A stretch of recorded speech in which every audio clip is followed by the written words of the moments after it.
नमस्कार, मैं हूं पीयूष पांडे और आप देख रहे हैं चुनाव आज तक। हर हफ्ते की तरह इस बार भी हाजिर हूं इलेक्शन विद राजदीप लेकर।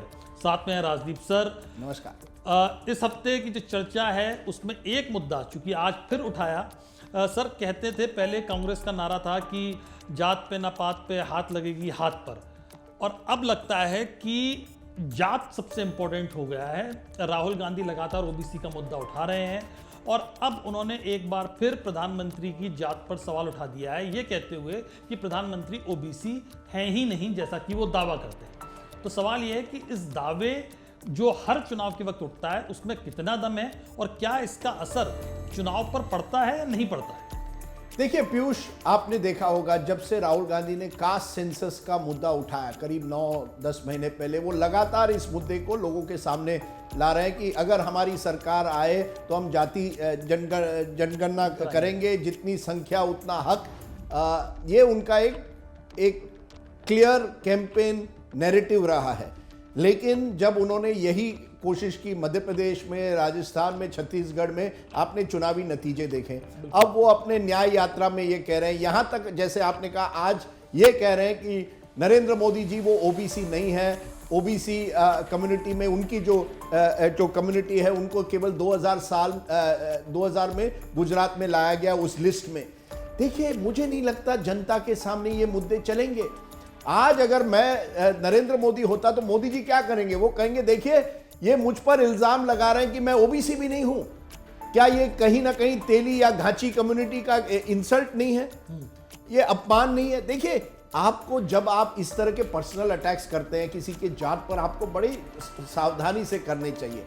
आप भले ही जाति जनगणना का मुद्दा उठाइए, ये कांग्रेस का हक है, लेकिन सवाल उठेगा जब आपकी सरकार थी, यूपीए की सरकार थी, आपने ये क्यों नहीं लाया? अब 10 साल बाद आप ला रहे हैं। क्या हुआ है पीयूष? कांग्रेस को पता चल गया कि ओबीसी वोटर जो है, खास करके 2014 के बाद वो धीरे धीरे बीजेपी की तरफ गया है, खास करके उत्तर भारत में। उस वोटर को वैसे वापस कैसे लाना है? तो उनको लगा कि अगर हम जातीय जनगणना की बात करें, अगर हम मोदी जी के ओबीसी क्वेश्चन पर सवाल उठाएं तो इसका फायदा हो सकता है। पर मुझे नहीं लगता ये होता है, ये नहीं हो पाता। लेकिन सर, राहुल गांधी बेचारे करें तो करें क्या? ये भी तो एक सवाल है कि प्रधानमंत्री नरेंद्र मोदी की जो स्कीम्स हैं और जिस तरह से नतीजे आए उसके बाद एक अपने आप बैकफुट पर है कांग्रेस।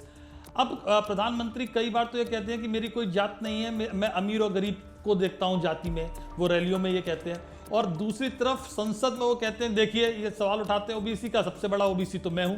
अब बेचारे राहुल गांधी जो हैं वो करें तो करें क्या? नहीं, देखिए प्रधानमंत्री ने क्या किया। जब ये जातीय जनगणना का मुद्दा उठा और कहा गया कि प्रधानमंत्री एंटी ओबीसी है, तो प्रधानमंत्री ने कहा ये तो मैं खुद ओबीसी हूं और मेरे सामने 4 जात हैं। कौन से? महिला, युवा, किसान, गरीब।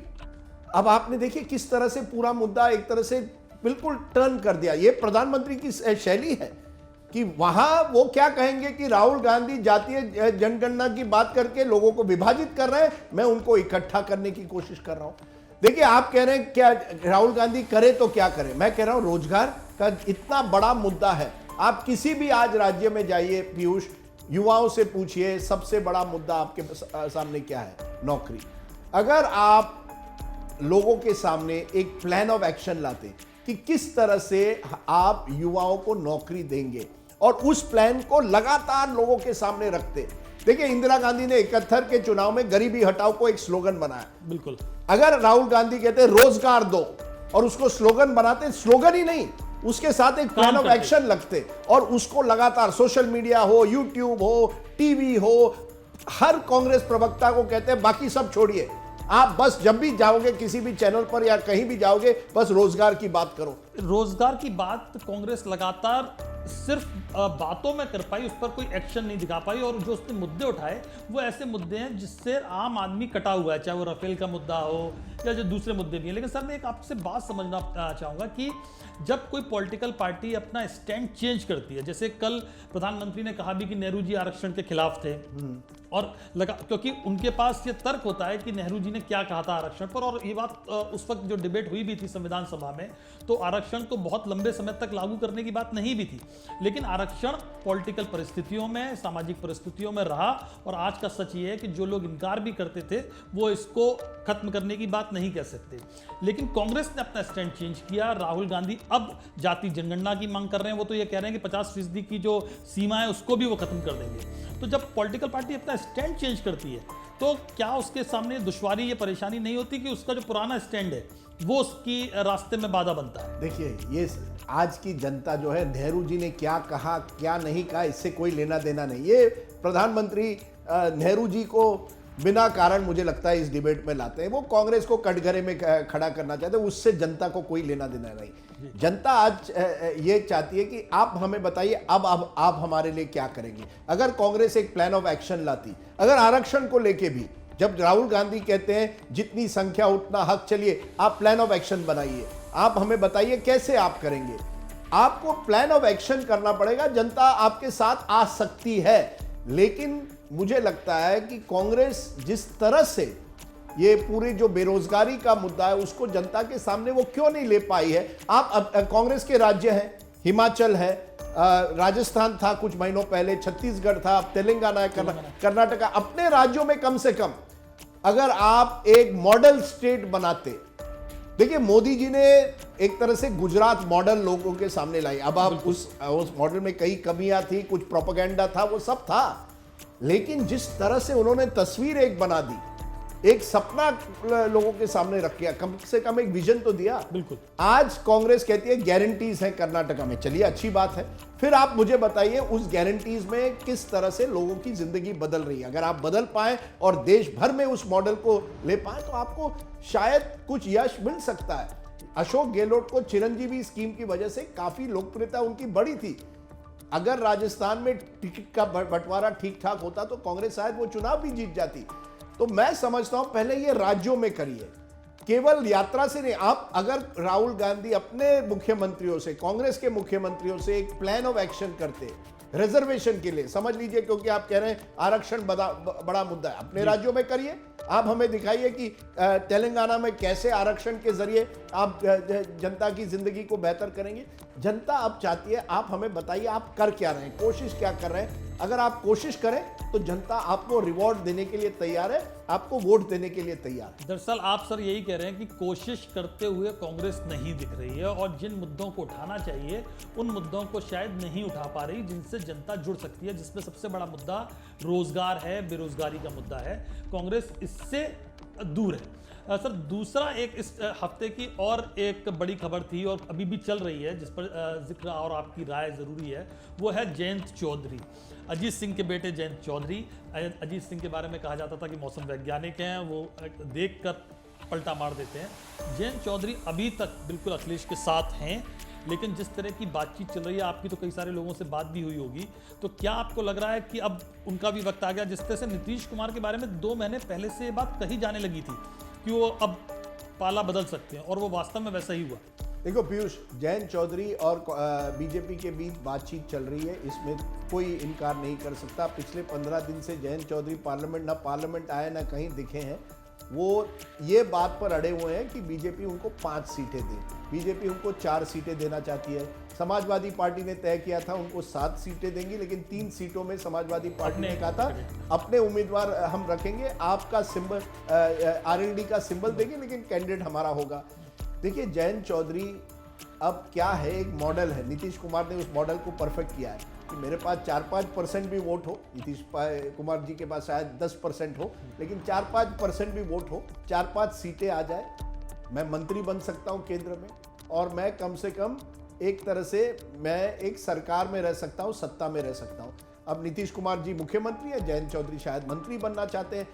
सवाल ये उठता है कि वही जयंत चौधरी कुछ सालों पहले तक नरेंद्र मोदी जी सरकार के खिलाफ मुहिम छेड़ी थी कि ये जाट विरोधी है, किसान विरोधी है, अब आपने पाला बदला है, पर ये सब कुछ सब कर रहे हैं। ये हमारी राजनीति है, कोई विचारधारा नहीं है।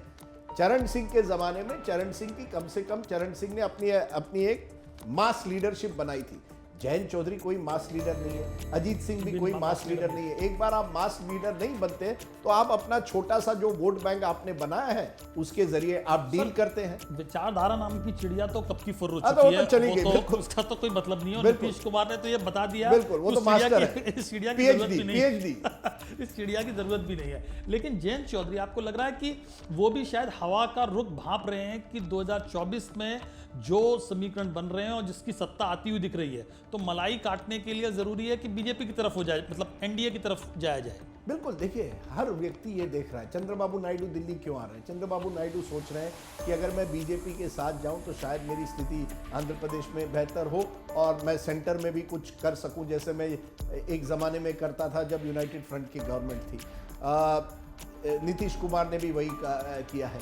कुछ नेता ईडी के डर से जा रहे हैं कि यार एनफोर्समेंट डायरेक्टरेट का डर है, बीजेपी में शामिल हो जाए, ये वॉशिंग मशीन है। कुछ लोग जा रहे हैं क्योंकि हमारा 5-6% का वोट है, उस वोट के जरिए हम बीजेपी के साथ नेगोशिएट कर सकते हैं, अपनी तकदीर बदल सकते हैं। आप अपना दल को देखिए उत्तर प्रदेश में, जिस तरह से अनुप्रिया पटेल ने डील करके मंत्री बन गई, 2 सीटें उनको मिली है लेकिन उन 2 सीटों के जरिए वो मंत्री बन गई। तो जयंत चौधरी सोच रहे होंगे चलिए मेरे तो 5 सीटें हैं, 5 में से मैं 2-3 भी जीतूं तो मेरी एक तरह से मैं मंत्री बन सकता हूं।